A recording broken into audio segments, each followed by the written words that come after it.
Bienvenue aux élèves de la classe de seconde 4 pour des conditions un peu particulières. Le but de cette vidéo est de terminer le chapitre 12 qui doit vous familiariser avec le lien qui existe entre les forces qui agissent sur un système et son mouvement. Alors pour pouvoir travailler dans de bonnes conditions, vous allez avoir besoin du polycopier du cours du chapitre, des exercices. Vous aurez aussi besoin d'un stylo 4 couleurs, d'un surligneur, ainsi que d'une calculatrice pour faire les exercices.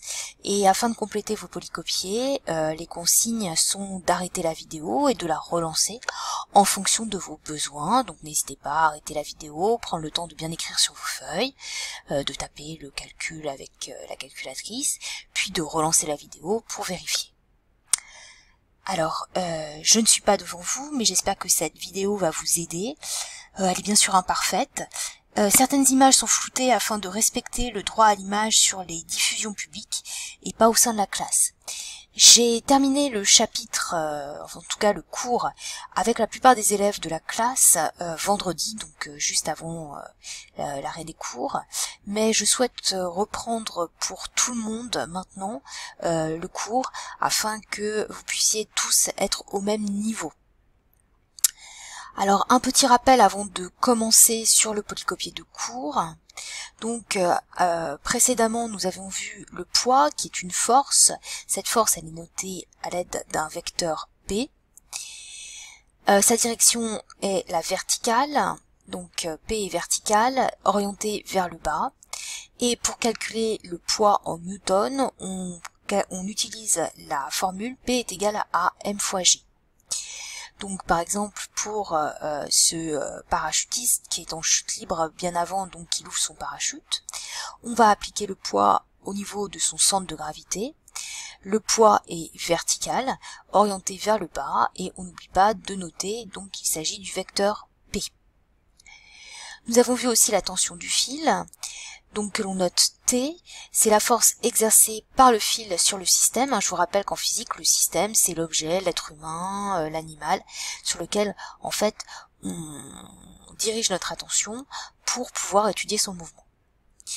La direction de cette tension du fil, c'est celle du fil.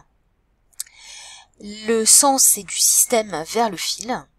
Et donc par exemple pour la voiture en panne qui est tractée par le véhicule de secours, eh bien on va appliquer la force au niveau du point de contact entre le fil et la voiture à dépanner. Cette tension du fil est cette fois-ci selon le fil qui est vertical et orienté du système, c'est-à-dire de la voiture, vers le fil, donc c'est-à-dire de bas en haut. On n'oublie pas d'indiquer à côté de la flèche qui représente le vecteur force qu'il s'agit donc de la force T. La réaction du support. On la note R, il s'agit de la force exercée par le support, donc le sol, la table, sur un objet. Cette force est perpendiculaire au support, elle est toujours orientée du support vers le système. Donc par exemple pour ce pied qui repose sur le sol, la réaction du sol va s'appliquer au niveau du point de contact, donc de la pointe du pied, de la plante du pied.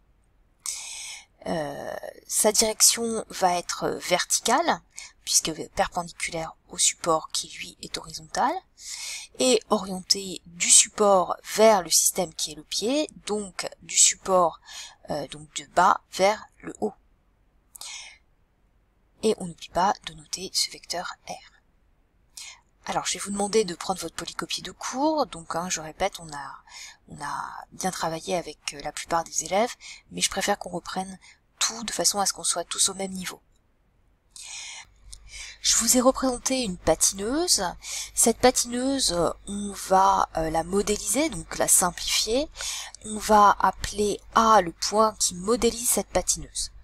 Elle est en mouvement rectiligne uniforme, cela signifie que sa trajectoire est une droite et que sa vitesse est constante. Elle est soumise à deux forces, elle est soumise comme n'importe quel objet sur Terre à son poids, et elle est aussi soumise à la réaction du support. Le support ici c'est le sol, c'est la glace de la patinoire. R est la réaction du support, P est le poids. Ces forces se compensent, en effet, la patineuse ne ne s'enfonce pas dans le sol. Ce serait le cas si le poids était supérieur à la réaction du support.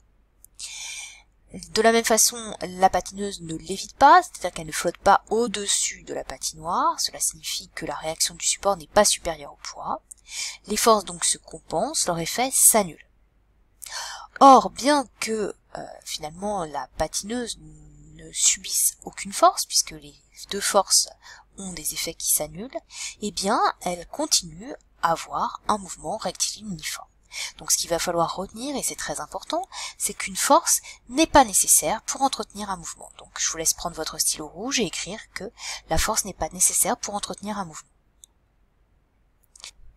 Intéressons-nous maintenant à un grand principe de la physique qui est le principe d'inertie. Alors inertie, qu'est-ce que c'est? En fait, c'est la résistance d'un corps, plutôt la résistance qu'a un corps à s'opposer au mouvement et qui est proportionnelle à sa masse. Ça veut dire qu'il a tendance, sauf influence extérieure, à perdurer soit au repos, soit en mouvement rectiligne uniforme. Alors justement, le principe, que dit-il? Si les forces qui s'exercent sur un système se compensent, donc que leurs effets s'annulent, ce système est soit immobile, soit en mouvement rectiligne uniforme et réciproquement. Donc je vous laisse prendre votre stylo bleu ou noir et donc compléter les pointillés de votre polycopier. Alors, qu'est-ce que cela signifie? On va reprendre l'infographie qui est juste ici, donc avec les encadrés en rose, pour bien avoir les idées claires. Donc le principe il dit que si votre objet est au repos, c'est-à-dire immobile ou en mouvement rectiligne uniforme, donc une trajectoire qui est une droite et une vitesse qui est constante, alors on peut dire que les forces qui s'exercent sur lui se compensent, leurs effets s'annulent. Je vous rappelle, les forces qui se compensent, ce sont des forces qui ont même direction, qui ont même valeur, mais qui sont de sens contraire. Le fait que j'ai écrit et réciproquement ici, ça se traduit par la double flèche. Alors réciproquement, ça signifie que si les forces se compensent, c'est-à-dire que leurs effets s'annulent, alors je peux dire que mon objet, mon système, est soit au repos, soit en mouvement rectiligne uniforme. Donc, pour un observateur terrestre, d'un point de vue mathématique, on va pouvoir écrire que si l'objet est au repos, ça signifie que son vecteur vitesse est nul. Ou, s'il est en mouvement rectiligne uniforme, son vecteur vitesse est constant, en effet sa direction, son sens et sa valeur ne changent pas, le vecteur vitesse est constant.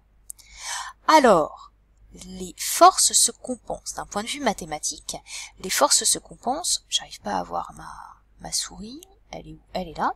Donc, les forces qui se compensent, ça s'écrit donc que la somme des forces est égale à 0. En effet, toutes les forces, même quand elles sont additionnées, eh bien, ont un effet global qui est nul sur le système. Les effets, donc, des deux forces qui se compensent, on a dit, s'annulent. On va prendre un exemple concret, on va s'intéresser, vous voyez, à une boule de Noël qui est accrochée dans la branche d'un arbre. Alors cette boule de Noël, elle est modélisée par le point B pour boule, elle est immobile. Donc son vecteur vitesse est nul. D'après le principe d'inertie, je vais pouvoir donc dire que comme ma boule est au repos, son vecteur vitesse est nul, alors les forces qui s'exercent sur elle se compensent. Quelles sont les forces qui s'exercent sur cette boule?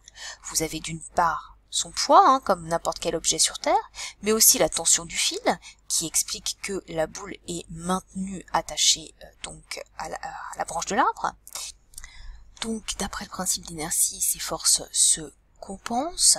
On peut donc écrire que le poids plus la tension du fil donc ont un effet nul, donc leur somme est égale au vecteur nul.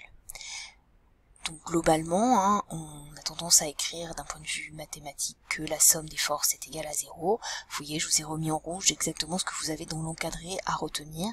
Alors je suis tout à fait consciente que ces notations mathématiques peuvent vous déstabiliser, mais vous devez faire l'effort donc de vous familiariser avec ces notations, parce que quel que soit votre futur métier, de toute manière, vous aurez des notations bien particulières à connaître. Alors on va garder à l'esprit donc ce principe d'inertie, à savoir que si votre système est immobile, le vecteur est nul, vitesse est nulle, ou en mouvement rectiligne uniforme, le vecteur vitesse est constant, alors la somme des forces qui s'exercent sur votre système est nulle, c'est-à-dire que les forces qui s'exercent sur le système se compensent. Alors on va prendre un deuxième exemple. Dans ce deuxième exemple, on a affaire à un train. ce train est modélisé par le point S. Alors ne cherchez pas, hein, je l'ai appelé S parce que T ça aurait été comme la tension du fil, donc ça aurait été un peu problématique, vous auriez pu faire des confusions, donc je l'ai appelé S. Ce train, il est soumis à deux forces, il est soumis à son poids, donc le poids qui est représenté ici, vertical orienté vers le bas, et à la réaction du sol, le sol, donc les rails qui sont ici. Je vous rappelle, hein, la réaction du sol, c'est une force qui est perpendiculaire au support, donc perpendiculaire au sol, et qui donc est orientée du support vers le système, donc des rails vers le train, donc orienté vers le haut ici. Ces forces, on le voit, se compensent. Ça s'explique par le fait que votre train ne lévite pas, c'est-à-dire qu'il n'est pas au-dessus des rails, et il ne s'enfonce pas dans le sol. Donc on a bien le fait que les effets de ces deux forces s'annulent.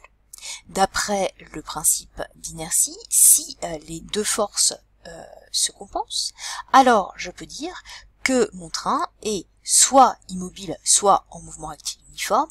Comme je vois que le train a un mouvement lorsque je le regarde donc dans le référentiel terrestre, et bien cela signifie forcément que le vecteur vitesse est constant et que ce train a un mouvement rectiligne uniforme. Donc on va écrire que le vecteur vitesse est constant.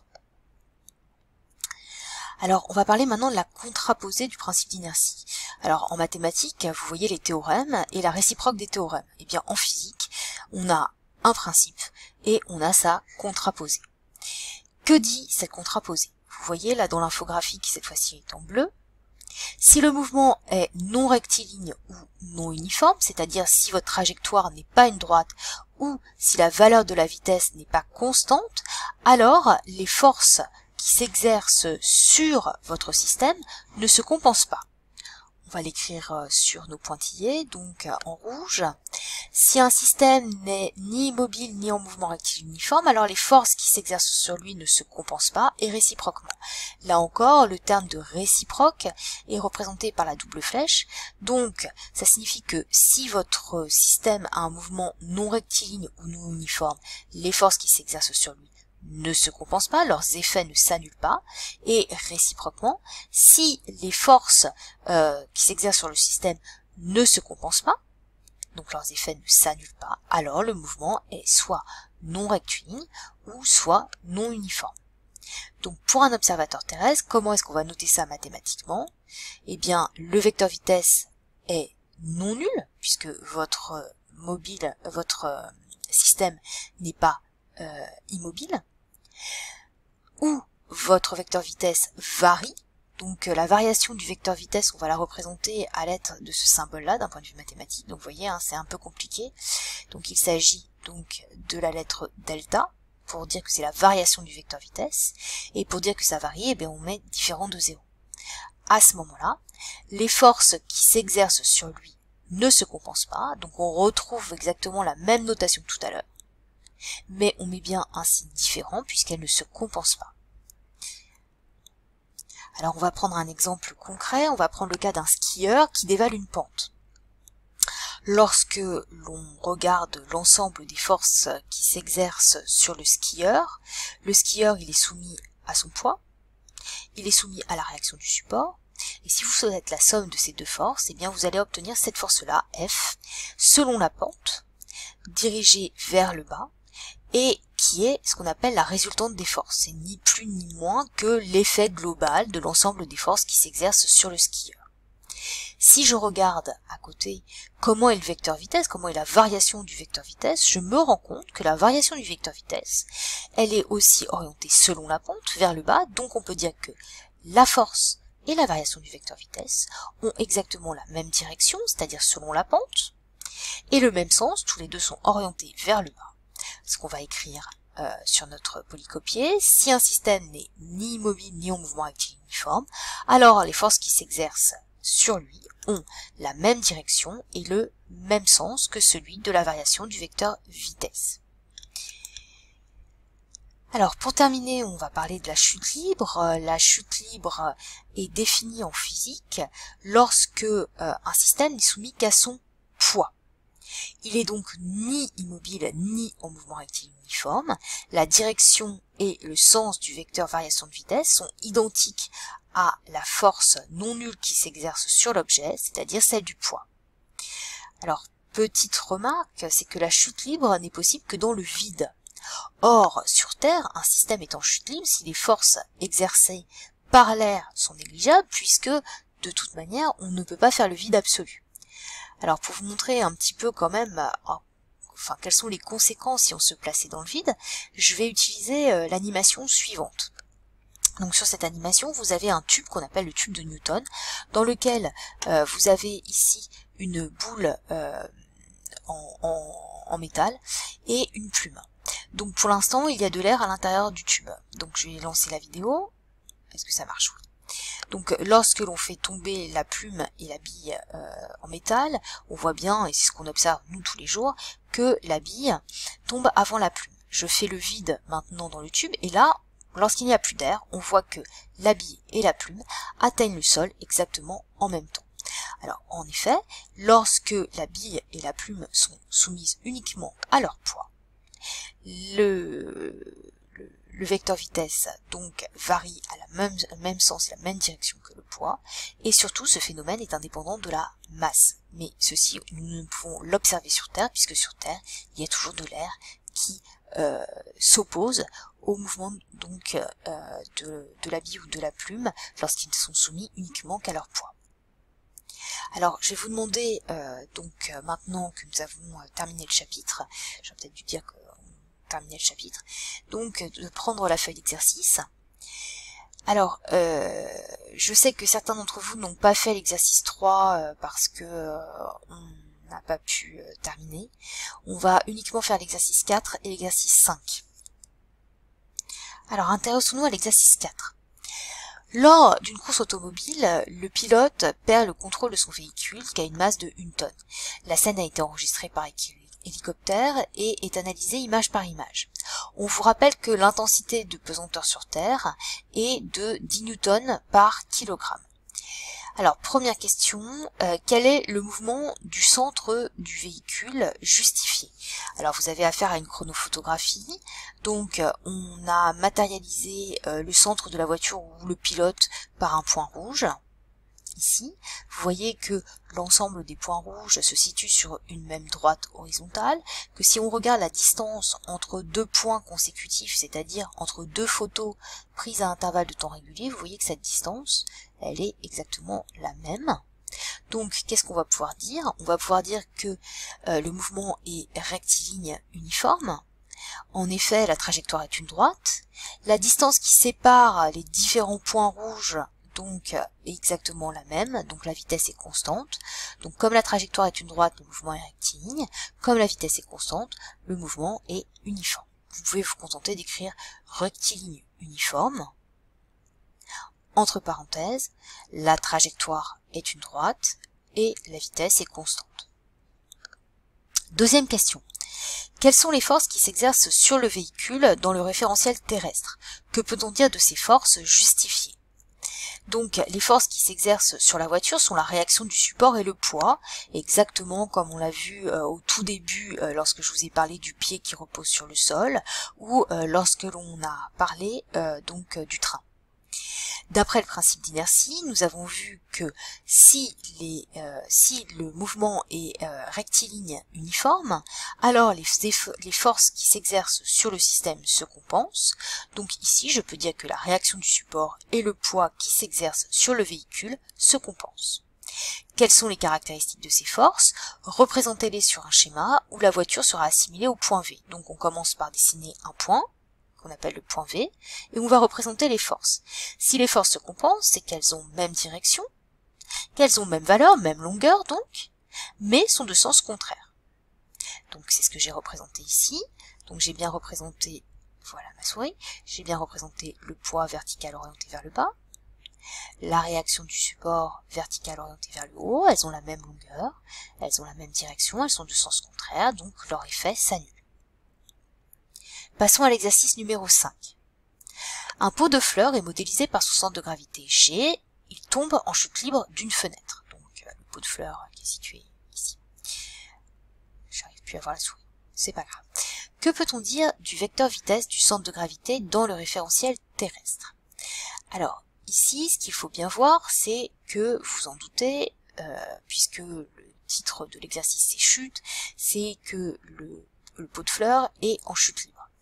Si il est en chute libre, c'est qu'il est soumis uniquement à son poids. Alors effectivement, il peut être soumis un petit peu au frottement de l'air, mais ces frottements sont négligeables par rapport donc à l'effet du poids sur le pot de fleurs.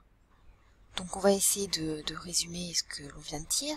Le pot de fleurs est soumis à son poids, donc on peut dire que la somme des forces est non nulle en effet, puisqu'il y a une seule force, forcément, il n'y a pas d'autre force pour compenser, pour annuler les effets du poids. D'après la contraposée du principe d'inertie, le pot de fleurs, donc puisqu'il est soumis à des forces qui ne se compensent pas, n'est pas en mouvement rectiligne uniforme, il n'est pas immobile, la valeur de la vitesse change, et vous savez bien que lorsqu'un objet tombe, la valeur de la vitesse augmente. Si on représente le vecteur poids, donc ici on voit bien que d'après donc la contraposée du principe d'inertie, le poids étant vertical orienté vers le bas, le vecteur vitesse, en tout cas sa variation, va avoir le même sens que le poids et la même direction, donc verticale et orientée vers le bas. Alors on a terminé donc cette séquence. J'espère que cette vidéo va vous aider à reprendre des repères que nous avions en classe lorsque nous travaillions ensemble. Je vais venir assez rapidement vers vous via Pronote pour vous proposer d'autres travaux. Les ressources seront sur, mais je vous le remettrai sur Pronote et sur le cahier de texte virtuel, sont sur le site internet. Vous aurez le mémo, donc comme d'habitude, à compléter. Donc je vais vous expliquer comment faire sur vos téléphones via des fichiers PDF, je vais vous expliquer. Et puis je vous demanderai de faire le défi, donc c'est un petit exercice à faire. Vous rendrez les documents en m'envoyant une photo de ce que vous devez faire. Enfin, on va voir exactement comment procéder. Alors ensuite, je vous demanderai de faire la mission Poquelin. Il s'agit d'un escape game. Vous allez avoir à calculer des forces d'interaction gravitationnelle pour obtenir un code à 6 chiffres qui va vous permettre donc d'ouvrir le bouclier de protection d'une planète. Et donc il s'agira bien évidemment, comme nous l'avions fait lors d'une activité en classe, de réussir à obtenir un code à 6 chiffres. Vous aurez aussi à faire le test du chapitre. Donc voilà pour cette première vidéo, en espérant que ce lien va nous permettre de pouvoir travailler dans les meilleures conditions possibles. Je vous souhaite bon travail et à très bientôt.